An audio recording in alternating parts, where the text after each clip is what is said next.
But yeah, so it's been a very eventful year. Since the last time I was here, a lot has changed. One of the main things I've noticed is they've started decanting the bottles on the bar. So at least now, if I get heckled, it'll be with plastic and not glass. So that's great. Also, a wee side note, I just want to bring this up in case they're in the audience. So my pals were leaving last time. Obviously everybody was like, oh, well done, it was great, I was feeling great. And then my pals messaged me and said, there was two boys, they were walking in front of us, we were walking behind them, obviously didn't know that they were my pals. And they said, I don't like that Megan Goldie. She's fucking annoying, man. She was good in the mic, I'll give her that, like she was dead funny, but oh, she's so fucking unlikable. And the boy was like, I know, man, fuck, really don't like her.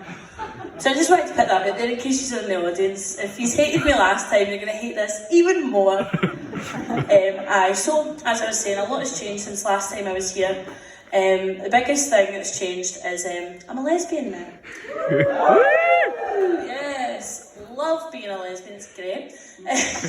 So last time the material was all about me going on all these dates with all these guys that I'd shagged and a series of mad, unfortunate events. It was fucking ridiculous. Like, got myself into some states, justified it to myself, of course, as content. So I was like, it was going terribly, and I'm like, it'll be funny. Which most of it was, but all at my expense. There was one particular time that that really made me a gay, I suppose. So I'm on a date with this guy. He's really nice. We're having a great time. We're chatting away. I'm a support worker, he's a support worker, we've got loads in common, chit-chatting away. We're only out for a couple of hours, and then I'm like, do you want to just go back to mine? And he's like, aye. So we go back to mine, we're having a couple of drinks, smoking a couple of joints, and then it all just changed. Is anybody familiar with the Avengers in the crowd? So he went from Bruce Banner to the Hulk in about fucking 2 seconds. So he's all nice. The minute we started kissing, it was like he was possessed by some kind of demon. Starts fucking growling at me. He's like fucking like, what the fuck's going on? But obviously I'm fucking stoned at my box. So I'm like, this is fucking great. So when I went to the toilet, and my flatmate Susie, she popped out of her room, she was like, how's your night going? And I was just like, it's going good, babe, it's fucking great. And it goes. So I thought to myself, if nothing else, this is going to be a great story to tell. So we're in the moment, we're getting down to business, whatever. First thing that he does is he calls me a dirty wee slut. And I was like, oh, that's new. I was like, And then I was like, alright, just ignored it, continued on. And then he goes, say it. Say you're a dirty wee slut. But obviously still baked as fuck. I was like, oh, I'm a dirty wee slut. It continues on, and it gets even worse. So we're shagging, sorry, just to put it in plain terms, really sorry if this offends anybody in the audience. I usually do a disclaimer, I forgot, sorry. Viewer discretion advised, explicit content, whatever. So we're shagging, and he reaches down, still got his socks on, classic move. So I'm lying down, obviously, he's in tab, and he's reaching down, and he goes to take his sock off. And I'm like, And then the sock starts coming towards my face, and I'm thinking, Now, I've seen porn. I've watched it a couple of times in my life. And people, some people like feet stuff, and that's fine. I'm not a kink shamer.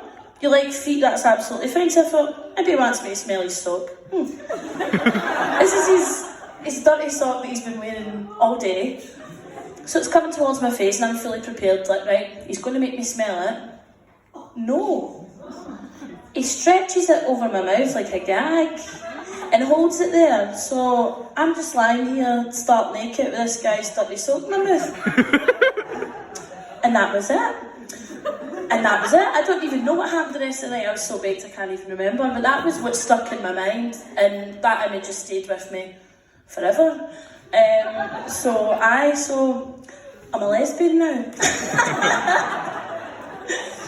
Aye, so after that I decided, right, I need to start weaning guys off. I've always been bisexual.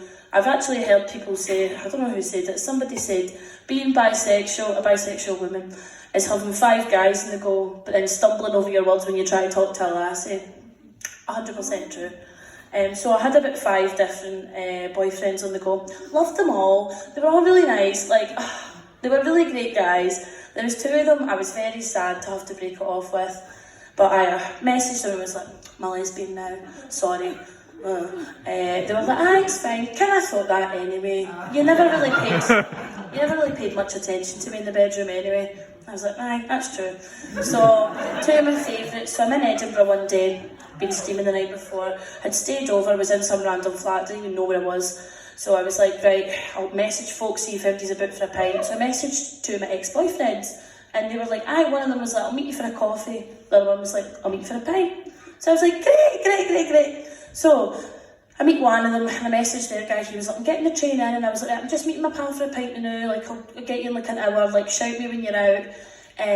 So I'm sitting with one of them, and comes the other one, into the fucking pub, into Spoons. So I'm like, what? So I'm standing here with like 2 guys, I've shagged the both of them, and we're just chit-chatting away, and it was fucking so awkward when they come in. I was like, oh my god, I was pure racking my brains, and I just started being like, like pure cracking jokes and that, and just being so weird. And then the 2 of them just hit it off like a house on fire. They were chatting away. There was one point I had to leave and go outside for a fag, because I was like, I don't have a fucking clue what you're talking about. Talking about football, something about communism. And I was like, communism, whatever. I don't know about that. So I went out for a fag, came back in, and they were like, right, it's time to go, blah, blah, blah. And now they're both bisexual. So when we're leaving, the 2 of them start talking to each other, and they're like, right, you're about in Edinburgh a lot, man. Aye. Give your number then, I'll hit you up for a pint sometime. Aye, sound. So, my vagina bringing people together. It's all good. Just consulting my wee notes. I've actually not wrote anything tonight, I don't know if you can tell. I've got a small bullet point list. We're halfway there. Let me know if it's too much. So, I'm out, I'm gay, loving it. I've noticed myself coming into more lesbian stereotypes, I suppose. So, since I've come out as a lesbian, I've stopped shaving. I was looking at cats on the SSPCA website the other night, and and I've not had sex once. So I'm a fully grown lesbian now. Loving it.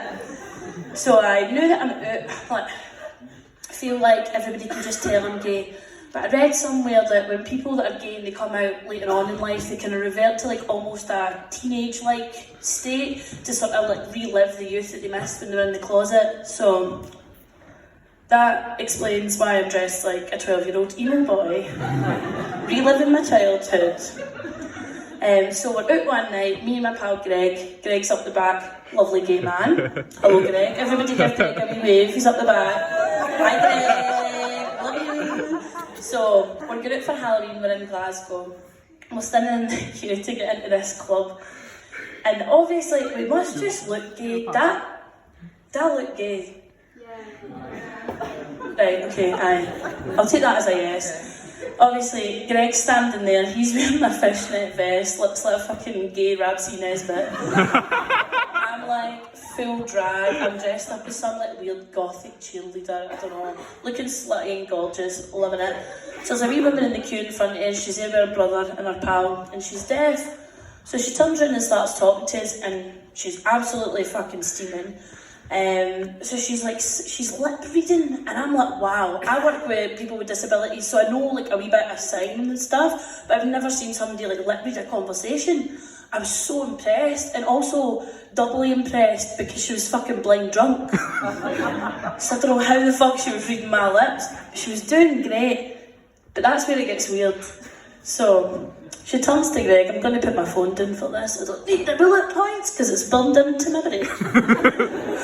So she turns around and points at Greg and she goes,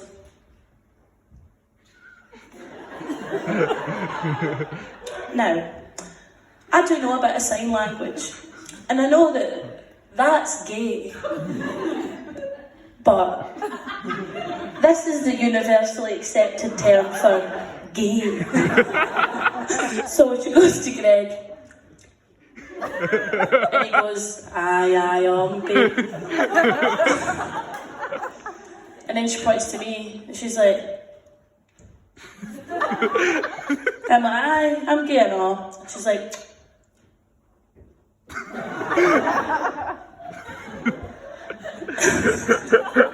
and she points to her brother, and she goes, and then she starts doing, I'll just need to show you, I can't describe it.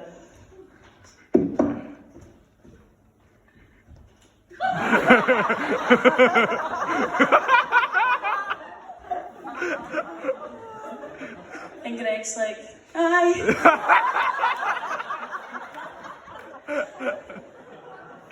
So then she points to me and she's like, I'm